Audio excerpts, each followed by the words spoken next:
Assalamu alaikum wa rahmatullahi wa barakatuh. Vous avez très certainement entendu parler de cette panique générale qui s'est propagée comme une traînée de poudre sur les réseaux sociaux, dans les médias, dans la société, etc. à propos de ce fameux coronavirus.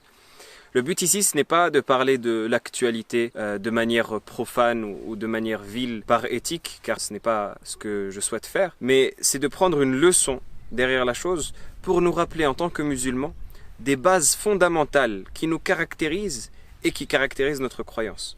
Le musulman qui dit « La ilaha illallah » j'atteste que nulle divinité n'est digne d'être adorée en dehors d'Allah, doit avoir une certaine éthique, un certain comportement, une certaine croyance qui fait qu'il ne cède pas à la panique lorsque les gens y cèdent, qui fait qu'il ne se laisse pas aller aux rumeurs lorsque les gens s'y laissent aller, qui fait qu'il reste raisonné, raisonnable, qu'il reste intelligent dans sa démarche et surtout éclairé par sa croyance et par son tawhid, par sa foi en Allah subhanahu wa ta'ala l'unique. Le prophète sallallahu alayhi wa sallam nous rappelle ce fondement éminent dans un hadith où il nous dit La adwa, wa la tiyara, wa la hamma, wa la safar. Il nous dit il n'y a pas de contagion, il n'y a pas de malchance, il n'y a pas de fantôme et il n'y a pas de safar qui est une croyance que les Arabes avaient lorsqu'ils décalaient les mois sacrés les uns après les autres et ils mettaient le mois sacré à safar pour pouvoir combattre avant. Donc dans le hadith, le prophète sallallahu alayhi wa sallam nous dit La adwa, il n'y a pas de contagion. Qu'est-ce que ça veut dire? Est-ce que ça veut dire que le prophète sallallahu alayhi wa sallam renie la contagion qui est un fait médical prouvé? Non, ça veut dire que le prophète alayhi salatu sallam ici, il te rappelle qui tu es. Il te rappelle que tu es un croyant et que tu crois que tout ce qui se passe, c'est Allah subhanahu wa ta'ala qui le décide et c'est Allah subhanahu wa ta'ala qui l'a voulu. Allah subhanahu wa ta'ala nous rappelle cela à travers la personne d'Ibrahim alayhi salam qui dit Wa idha maridtu fahuwa yashfin. Lorsque je tombe malade par le décret d'Allah subhanahu wa ta'ala, c'est lui qui me guérit, c'est Allah azza wa jal qui possède le pouvoir de me guérir. Donc ce hadith là, il nous rappelle que nous sommes des musulmans, il n'y a pas de contagion, il n'y a pas de tiyara, il n'y a pas de malchance et de mauvais augure, il n'y a pas de hamma, il n'y a pas de fantôme. Les Arabes avaient cette croyance-là que lorsqu'une personne mourait, ses os se transforment en fantômes et que ça vient hanter les gens. Il n'y a pas ces choses-là.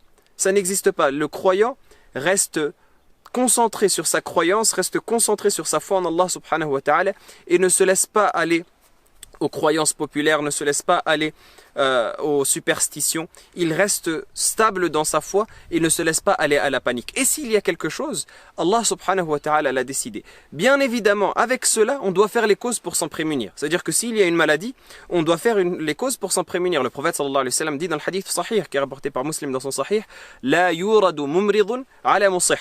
Qu'on ne mette pas des bêtes malades avec des bêtes en bonne santé. Et d'ailleurs, dans le premier hadith qu'on a cité précédemment, lorsque le prophète sallallahu alayhi wa sallam a dit il n'y a pas de contagion, eh bien un des bédouins lui a fait la remarque. Il lui a dit alors qu'est-ce que tu dis à propos du fait que parfois j'ai un troupeau de bêtes qui sont en très bonne santé, qui sont comme des gazelles, kadriba. Mais lorsque je mets dans ce troupeau-là de bêtes une bête qui est malade, eh bien la contagion se propage et toutes mes bêtes deviennent malades. Qu'est-ce que tu dis à propos de cela si tu dis qu'il n'y a pas de contagion? Le prophète sallallahu alayhi wa sallam lui a expliqué le but derrière sa parole. Et le fait que ce qui est voulu, ce n'est pas que la contagion n'existe pas au sens propre. Ça veut dire que c'est Allah azza wa jal qui décide. Il lui a dit qui est-ce qui a propagé la contagion en premier? C'est Allah subhanahu wa ta'ala qui a décidé que cette contagion-là se propage dans ce troupeau. C'est Allah subhanahu wa ta'ala qui en a décidé. C'est Allah subhanahu wa ta'ala qui guérit. Allah azza wa jal donne et Allah azza wa jal reprend. Et c'est cela le fondement de la croyance, de l'unicité du musulman, at-tawhid, qui est ce qui nous définit en tant que musulman. Donc le musulman doit être entre le fait d'avoir foi en Allah subhanahu wa ta'ala et d'avoir pleine confiance en Allah subhanahu wa ta'ala, d'avoir ce qu'on appelle at-tawakkul, la pleine confiance en Allah azza wa jal, de placer sa confiance en son Seigneur et d'avoir foi en Allah l'unique qui est le sens de la parole La ilaha illallah. Et d'un autre côté, entre le fait de faire les causes pour se prémunir, pour se protéger des maladies et faire le nécessaire pour ne pas tomber malade. Et ce qui nous résume tout cela, c'est un hadith que rapporte Al-Bukhari dans son Sahih et qui cite une petite histoire qui est arrivée à Omar ibn Khattab radiyallahu ta'ala anhu. Omar ibn Khattab radiyallahu ta'ala anhu un jour voulait aller dans la région de Sham, qui est la région actuelle de Syrie, de Jordanie et de toute cette zone-là. Omar ibn Khattab radiyallahu ta'ala anhu se dirige donc de Médine vers Sham quand l'intercepte un groupe de compagnons qui étaient dans la région du Sham, à leur tête Abu Ubayd ibn al-Jarrah, qui vient dire à Omar ibn Khattab radiyallahu ta'ala anhu, fais attention, ne va pas au Sham car la peste s'est répandue. Et à cette époque-là, il y a une peste qui a touché les gens du Sham qui s'appelait Ta'oun Amwas. C'est une peste très connue dans l'histoire qui a fait beaucoup de dégâts et qui a tué beaucoup de gens. Et la peste donc s'est répandue dans cette zone. Les compagnons sont venus avertir Omar ibn Khattab radiyallahu ta'ala anhu pour lui dire ne va pas dans cette zone-là. Donc Omar ibn Khattab radiyallahu ta'ala anhu a voulu consulter le groupe de compagnons qui était avec lui. Il a appelé tout d'abord les Muhajirin, qui étaient les Mécois qui avaient émigré à Médine, les premiers qui avaient émigré. Il les a appelés, il leur a demandé leur avis. Un groupe d'entre eux ont dit tu as décidé une chose, ça veut dire tu as pris la décision de te diriger vers le Sham, donc tu as pris cette intention-là, continue jusqu'au bout et Allah subhanahu wa ta'ala te facilitera et te protégera. Tu as eu cette intention, continue jusqu'au bout. Et d'autres ont dit non, tu as l'information qui t'est venue du fait qu'il y a une maladie dans cette zone, eh bien ne te jette pas à ta propre perte. Tu sais qu'il y a une maladie qui cause des ravages. Et il connaissait la perte, et il connaissait la peste et il connaissait ses ravages, au point où le prophète sallallahu alayhi wa sallam l'a même mentionné dans plusieurs hadiths. Donc ne va pas à cet endroit-là si tu entends que il y a cette maladie, ne cause pas ta propre perte. Et Omar al-Khattab radiyallahu ta'ala anhu les a congédiés. Il a appelé ensuite Al-Ansar, qui étaient les habitants de Médine. Il leur a demandé la même chose et ils se sont divisés de la même manière. Certains ont dit vas-y, d'autres ont dit n'y va pas. Et donc Omar al-Khattab radiyallahu ta'ala anhu à ce moment-là a pris la décision de ne pas y aller. Et Abu Ubayd ibn al-Jarrah radiyallahu ta'ala anhu il lui a dit une parole, il lui a dit Atafirru min qadarillah. Il lui a dit est-ce que tu fuis du destin d'Allah? Et Omar al-Khattab radiyallahu ta'ala anhu il lui a dit si c'était autre que toi Abu Ubayd qui avait dit cette parole, je n'aurais pas eu le même comportement. Mais ce que je te dis c'est Nafirru min qadarillah ila qadarillah. On fuit du destin d'Allah, du décret d'Allah Azza wa Jal vers le décret d'Allah. Hein, quand une personne a devant elle la possibilité d'agir de cette manière ou de l'autre, eh bien au final c'est Allah Azza wa Jal qui destine et qui décrète ce qu'elle aura décidé. Mais la personne a ce libre arbitre qu'Allah subhanahu wa ta'ala lui donne et qu'elle utilise pour faire ce qu'Allah Azza wa Jal a ordonné et en priorité se protéger.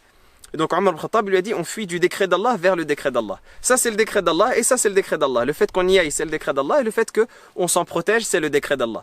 Et alors qu'ils étaient en train de débattre, un compagnon qui s'appelle Abdurrahman ibn Auf radiyallahu ta'ala anhu est venu interpeller Omar al-Khattab radiyallahu ta'ala anhu en lui disant Inna li fi dhalika ilma. J'ai entendu une chose à ce propos du messager sallallahu alayhi wa sallam qui est que le prophète sallallahu alayhi wa sallam a dit Idha sami'tum bihi bi ardhin fala taqdumu alayha. Lorsque vous entendez qu'il y a la peste qui s'est répandue dans une région, n'y allez pas. Si vous n'y êtes pas, n'y allez pas.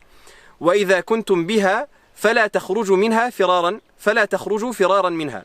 Et si vous êtes dans cette terre-là, eh bien n'en sortez pas par fuite, hein, pour fuir la peste. C'est-à-dire que si vous êtes à l'extérieur d'une ville où il y a la peste qui s'est répandue, ou n'importe quelle autre maladie contagieuse, eh bien n'y allez pas. Ne vous jetez pas à votre propre perte. Mais si vous y êtes, eh bien n'en sortez pas, ne fuyez pas, restez et affrontez le destin d'Allah subhanahu wa ta'ala et placez votre confiance en Allah azza wa jal tout en faisant les causes pour vous protéger. Donc le musulman ne cède pas à la psychose et le musulman reste ferme sur ses convictions, mais en même temps le musulman met en place les causes pour se protéger de cette maladie et pour se protéger de toutes les maladies contagieuses qui peuvent lui arriver et pour protéger sa vie qui est un des fondamentaux très importants dans notre religion. On doit garder cela en tête parce que ça touche à notre base fondamentale qui est notre croyance, qui est le tawhid, qui est notre confiance en Allah subhanahu wa ta'ala. Et si on perd ce fondement-là de la confiance en Allah et qu'on cède à la panique et à tout ce qui se répand sur les réseaux sociaux et qu'on perd cette base qui nous éclaire dans notre relation avec Allah subhanahu wa ta'ala, eh bien en vérité on a tout perdu en tant que croyant. En vérité on a tout perdu en tant que croyant. Donc on doit rester concentré sur notre confiance en Allah subhanahu wa ta'ala tout en faisant les causes. On demande à Allah azza wa jal qu'il nous préserve de tout mal et qu'il nous accorde la pleine santé. Wallahu a'lam. Assalamu alaikum wa rahmatullahi wa barakatuh.